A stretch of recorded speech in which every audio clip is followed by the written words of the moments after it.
ইউকালু লিসাহিবিল কুরআন, কিয়ামতের ময়দানে হাফেজে কোরআনকে বলা হবে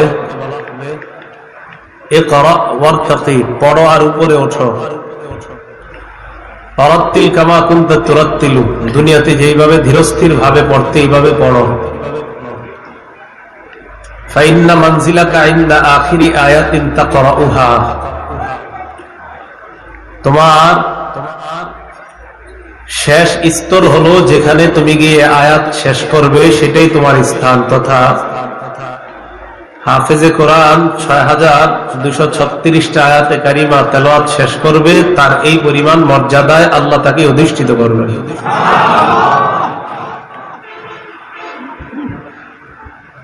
এই মাদ্রাসার ছাত্রদেরকে পাগড়ি দেওয়া হয়েছে। কিয়ামতের ময়দানে হাফেজদেরকে আল্লাহ নূরের মুকুট পরিয়ে দেওয়া হবে, তাদের মাথায় নূরের মুকুট,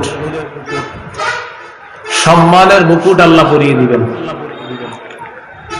একটা হাদিসের কিতাব আছে মুসনাদে আহমদ, এই কিতাবের 22,950 নম্বর হাদিস। কোরআন কিয়ামতের ময়দানে কোরআনওয়ালাকে বলবে হাল তা'রিফুনি, আমাকে চিনো? কোরআন বলবে মা আরিফুকা, আমি তোমাকে চিনি না। কোরআন বলবে আনা সাহিবুকাল কোরআন, আমি হলাম তোমার সাথী আল কোরআন। আনাল্লাযী আযমাতুকা ফিল হাওয়াজির, দিনের বেলা আমি তোমারে পিপাসার্ত রেখেছিলাম। ওয়া আসহারতু লাইলাতাক, রাতের বেলা তোমাকে জাগ্রত রেখেছিলাম। ফায়ুতাল মুলকা বিয়ামিনিহি, তখন তার ডান হাতে জান্নাতের মালিকানা দিয়ে দেওয়া হবে।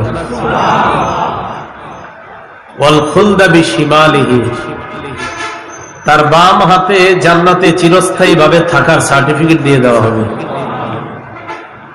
ওয়ায়ুদউ আলা রাসিহি তাজুল ওয়াকার, তার মাথায় সম্মানের মুকুট পরিয়ে দেওয়া হবে।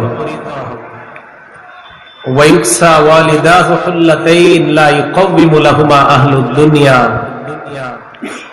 তার মা বাবাকে এমন 2 জোড়া পোশাক পরিয়ে দেওয়া হবে